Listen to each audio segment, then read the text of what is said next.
ಎಲ್ಲರಿಗೂ ನಮಸ್ತೆ. ನಾನು ಶೋಭಾ. ವೆಲ್ಕಮ್ ಟು ಸವಿ ಪಾಕಶಾಲೆ. ಬೆಂಡೆಕಾಯಿ ಹುಳಿ ಮಾಡ್ತಾ ಇದ್ದೀರಾ? ಹುಳಿ ಜಿಗುಟಾಗುತ್ತಿದೆಯೇ? ಹಾಗಿದ್ದರೆ ಇವತ್ತಿನ ವಿಡಿಯೋನ ಕೊನೆಯವರೆಗೂ ನೋಡಿ. ಸುಲಭವಾಗಿ ಜಿಗುಟಾಗದಂತೆ ಗಟ್ಟಿಯಾದ ರುಚಿಯಾದ ಬೆಂಡೆಕಾಯಿ ಹುಳಿ ಮಾಡುವ ಸೀಕ್ರೆಟನ್ನು ಹೇಳ್ತಾ ಇದ್ದೀನಿ. ಈ ವಿಧಾನದಲ್ಲಿ ಒಮ್ಮೆ ಟ್ರೈ ಮಾಡಿದರೆ ನಿಮ್ಮ ಮನೆಯವರೆಲ್ಲ ಮತ್ತೆ ಇದೇ ಹುಳಿ ಕೇಳ್ತಾರೆ. ಹಾಗಾದರೆ ತಡ ಮಾಡದೆ ವಿಡಿಯೋನ ಶುರು ಮಾಡೋಣ. ಮೊದಲು ಬೆಂಡೆಕಾಯಿಯನ್ನು ಚೆನ್ನಾಗಿ ತೊಳೆದು ಒರೆಸಿ ಸಣ್ಣ ತುಂಡುಗಳಾಗಿ ಕತ್ತರಿಸಿಕೊಳ್ಳಿ. ನಾನು ಈ ರೀತಿ ಕಟ್ ಮಾಡಿಟ್ಕೊಂಡಿದ್ದೀನಿ. ನಿಮಗೆ ಯಾವ ರೀತಿ ಬೇಕೋ ಆ ಸೈಜಲ್ಲಿ ಕಟ್ ಮಾಡಿಟ್ಕೊಳ್ಳಿ. ನಂತರ ಒಂದು ಸಣ್ಣ ನಿಂಬೆ ಗಾತ್ರದಷ್ಟು ಹುಣಸೆ ರಸವನ್ನು ನೀರಲ್ಲಿ ನೆನೆ ಹಾಕಿ ಪಕ್ಕಕ್ಕೆ ಎತ್ತಿಡಿ. ನೆಕ್ಸ್ಟು ಒಂದು ಬಾಣಲೆಗೆ ಎಣ್ಣೆ ಹಾಕಿ ಚಿಕ್ಕದಾಗಿ ಕಟ್ ಮಾಡಿರ್ತಕ್ಕಂಥ ಬೆಂಡೆಕಾಯನ್ನು ಹಾಕ್ಕೊಂಡು ಚೆನ್ನಾಗಿ ಹುರ್ಕೊಳ್ಳಿ. ಯಾಕೆ ಅಂತಂದರೆ ಈ ಬೆಂಡೆಕಾಯಿಲಿರ್ತಕ್ಕಂತಹ ಜಿಗುಟೆಲ್ಲ ಹೋಗಿ ಬೆಂಡೆಕಾಯಿ ರುಚಿಯಾಗುತ್ತೆ. ಈ ರೀತಿ ಡಾಟ್ಸ್ ಬರಬೇಕು. ಆ ರೀತಿ ಬರೋವರೆಗೂ ಕೂಡ ನಾವು ಹುರ್ಕೋಬೇಕಾಗುತ್ತೆ. ಹುರ್ಕೊಂಡು ಇದನ್ನು ಕೂಡ ನಾವು ಸೈಡ್ಗೆ ಎತ್ತಿಟ್ಕೊಳ್ಳೋಣ. ಈ ಹುಳಿ ರೆಡಿ ಮಾಡೋದಕ್ಕೆ ಸ್ವಲ್ಪ ಮಸಾಲೆ ರೆಡಿ ಮಾಡ್ಕೊಳ್ಳೋಣ. ಸ್ವಲ್ಪ ಶೇಂಗಾ ಹಾಕಿ ಈ ರೀತಿ ಬಣ್ಣ ಚೇಂಜ್ ಆಗೋರು ಹುರ್ಕೋಬೇಕು.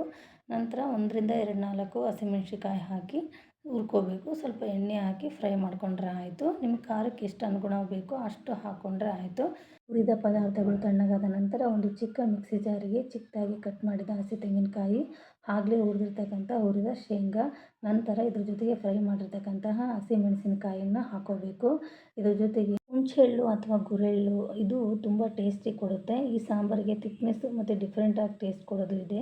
ಇದು ಉತ್ತರ ಕರ್ನಾಟಕದ ರೆಸಿಪಿ.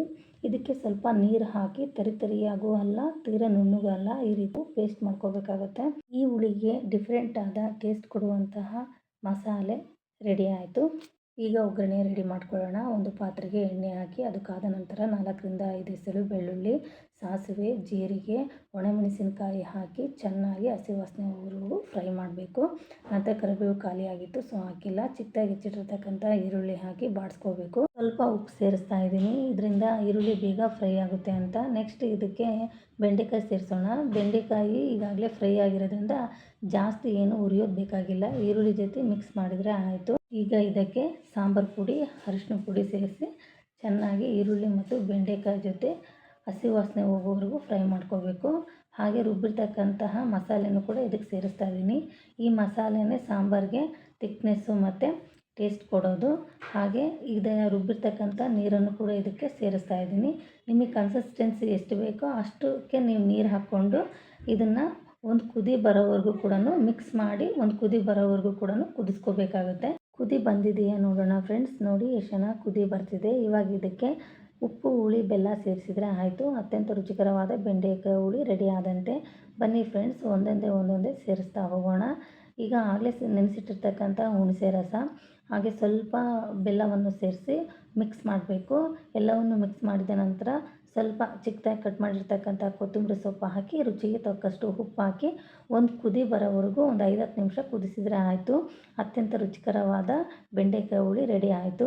ಇದು ಅನ್ನಕ್ಕೆ, ಮುದ್ದೆಗೆ, ಚಪಾತಿಗೆ ಬೆಸ್ಟ್ ಕಾಂಬಿನೇಷನ್ ಅಂತ ಹೇಳ್ಬೋದು. ಇವತ್ತಿನ ವಿಡಿಯೋ ಇಷ್ಟೇ.